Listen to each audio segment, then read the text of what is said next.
आज मैं बनाने जा रही हूँ हर फेस्टिवल की जान शान, जो हर घर में ज़रूर बनती होगी। तो यहाँ पे मैंने बनाई है मावे की गुजिया, और ये गुजिया खा के आपको बहुत ही मज़ा आने वाला है, क्योंकि ये गुजिया एकदम झटपट सी बन जाती है, कोई झंझट नहीं है इसके अंदर। तो आप इस रेसिपी को ज़रूर देखिए। हेलो फ्रेंड्स, मैं शेफाली सक्सेना आप सबका स्वागत करती हूँ अपने कुकिंग चैनल द कुकिंग अड्डा पर। अगर अभी तक मेरा चैनल आपने सब्सक्राइब नहीं किया है तो सब्सक्राइब कर लीजिए और बेल आइकन का बटन ज़रूर प्रेस करें। इससे मेरे आने वाले सारे नोटिफिकेशंस आप तक बहुत ही जल्दी पहुंच जाएंगे। रेसिपी पसंद आए तो थम्स अप करें। चलिए इस यमी टेस्टी रेसिपी को बनाते हैं। तो यहाँ पे मैंने लिया है लगभग आधा किलो मावा, जो मार्केट में इजीली अवेलेबल है। उसको मैंने इस तरीके से कतरन में काट लिया है। तो अब मैं इसको एक फ्राई पैन में डाल देती हूँ इस तरीके से। तो मैंने सारा ही मावा इसमें यूज़ कर लिया है, और आप चाहें तो इसको घिस भी सकते हैं, और आप चाहें तो इसको क्रम्बल भी कर सकते हैं। इससे क्या होगा, जब हम मावा बनाएंगे तो वो नीचे से जलेगा नहीं, पिघलने का ज़्यादा इंतज़ार नहीं करना पड़ेगा, और जल्दी से ये जो है आसानी से सिक जाएगा। तो अब मैं यहाँ पे इसको हल्की आंच पे इस तरीके से इसको पकाऊंगी। ध्यान रखिए आंच हल्की होनी चाहिए, और आपको इसको छोड़ के नहीं जाना है कहीं, इसके साथ ही रहना है, यानी कि इसको इस तरीके से चलाते रहना है। तो आप देखेंगे लगभग 2 मिनट के अंदर अंदर ही ये इस तरीके से पिघलना शुरू हो जाएगा, इस तरीके से सॉफ्ट होना शुरू हो जाएगा। तो हमें ऐसे ही करना है, इसको अच्छे से भूनना है।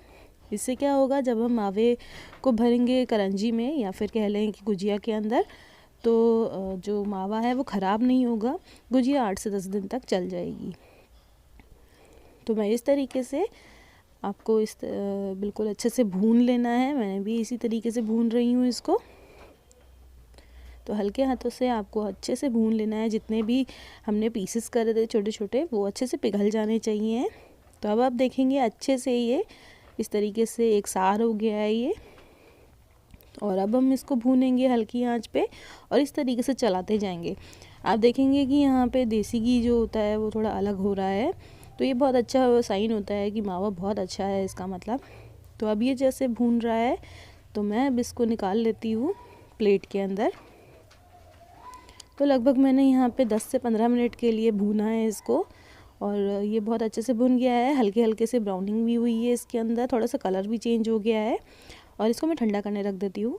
अब मैंने 1 टेबलस्पून मैंने डाला है यहाँ पे देसी घी का, और इसमें मैं मेवा थोड़ी सी ऐड करूँगी। तो काजू बादाम मैंने यहाँ पे इस तरीके से काट लिए हैं। आप चाहें तो थोड़ा और छोटा भी काट सकते हैं, मैंने तो थोड़ा सा मोटा मोटा सा रखा है इसमें। तो इस तरीके से मैंने यहाँ पे बादाम डाल दिए हैं, और इसी के साथ साथ मैं यहाँ पे डाल दूँगी काजू को। और इस तरीके से आप इसको अच्छे से भून लीजिए। तो बहुत ज़्यादा देर नहीं लगती है, ध्यान रखिए जलने नहीं चाहिए हैं, इसलिए इसको आप चलाते रहिए, इसको छोड़िए नहीं। इसके साथ साथ मैं यहाँ पे डाल रही हूँ ये चिरौंजी, जो चिरौंजी बहुत ज़रूरी होती है गुजिया में। तो मैंने यहाँ पे चिरौंजी भी डाली है, और इसको भी मैं भून लेती हूँ। भूनने के बाद कुछ इस तरीके से हो जाएगा, लगभग 2 मिनट में ये भुन जाता है। तो अब आपको इस तरीके से लेनी है गहरी वाली परात, और इसको मैं मावा डाल देती हूँ, जो ये ठंडा हो गया है मावा। तो ध्यान रखिए मावा बिल्कुल ठंडा हो जाना चाहिए, गर्म नहीं रहना चाहिए, क्योंकि अगर गर्म होगा तो जो हम मेवा चीनी मिलाएंगे तो वो पिघल जाएगी। तो ध्यान रखिए मावा बिल्कुल रूम टेम्परेचर पे होना चाहिए।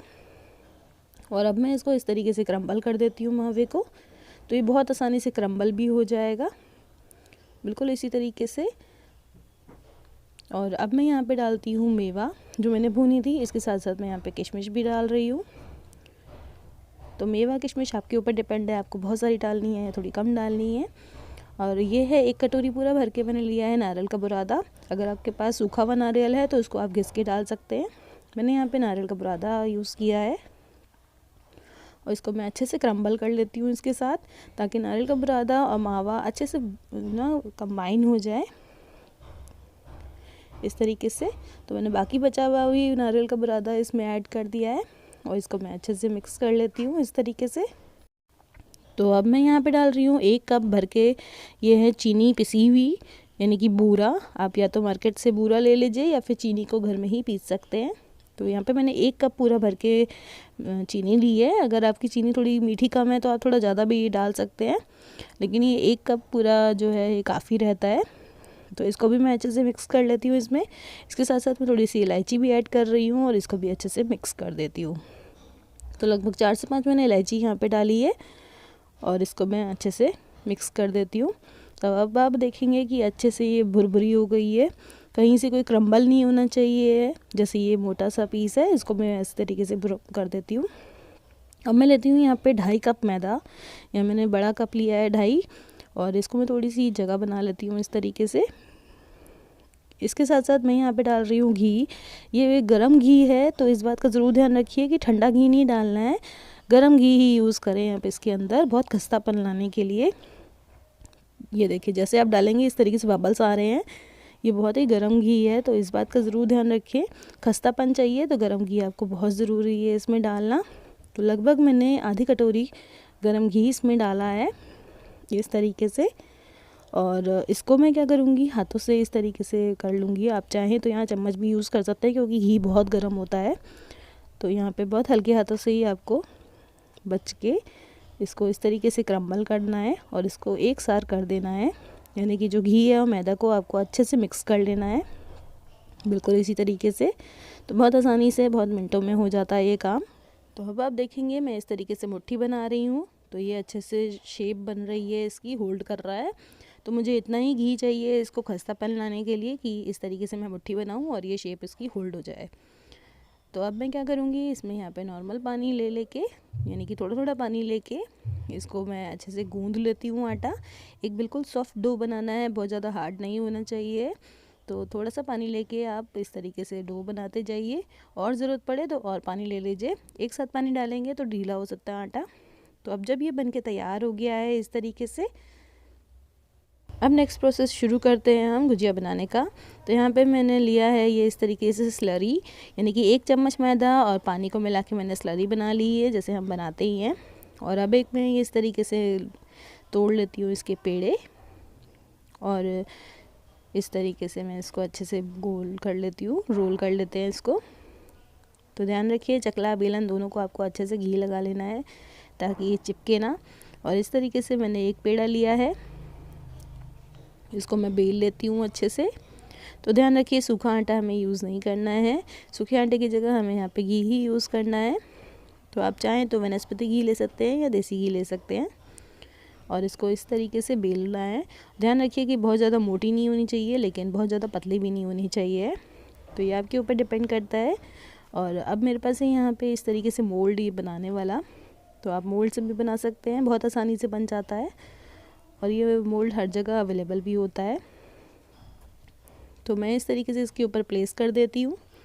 और अब हम यहाँ पे जो हमने स्लरी बनाई थी वो मैं इस तरीके से एजेस पे लगा देती हूँ। इससे क्या होगा, जब हम इसको फोल्ड करेंगे तो बहुत अच्छे से चिपक जाएगी और फिर वो खुलेगी नहीं।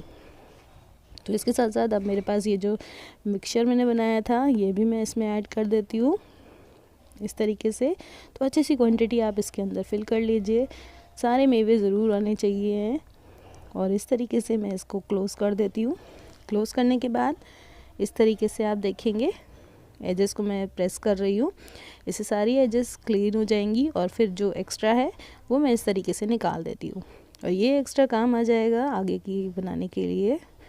और इसको मैं अच्छे से प्रेस कर देती हूँ, और अब मैं इसको खोलती हूँ आराम से। अब ये देखिए ये एक तरफ बनके तैयार हो गया है।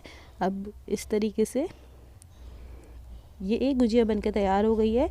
इसी तरीके से मैंने यहाँ पे सारी गुजिया बना ली हैं, और लगभग ये 25 गुजिया बनी हैं। तो जब तेल थोड़ा सा गर्म हो, ध्यान रखिए बहुत तेज़ गर्म नहीं होना चाहिए, एक बूंदी मैंने डाल के देखी है, इस तरीके से आनी चाहिए। थोड़ी सी पकने लग जाए लेकिन ये ऊपर ना उठ पाए, इस तरीके से आपको डालना है। यानी कि तेल गर्म इतना ही होना चाहिए, बहुत ज़्यादा तेज़ नहीं होना चाहिए, हल्का ही रहना चाहिए। तो अब मैं यहाँ पे गुजिया डाल देती हूँ। गुजिया डालने के बाद आपको पता चलेगा तेल की जो टेम्परेचर है वो कितना है, कि वो गुजिया को ऊपर ही नहीं ला पा रहा है, गुजिया इसमें डूब रही हैं। तो अब आपको क्या करना है, बहुत ही आराम से इसको तलने देना है।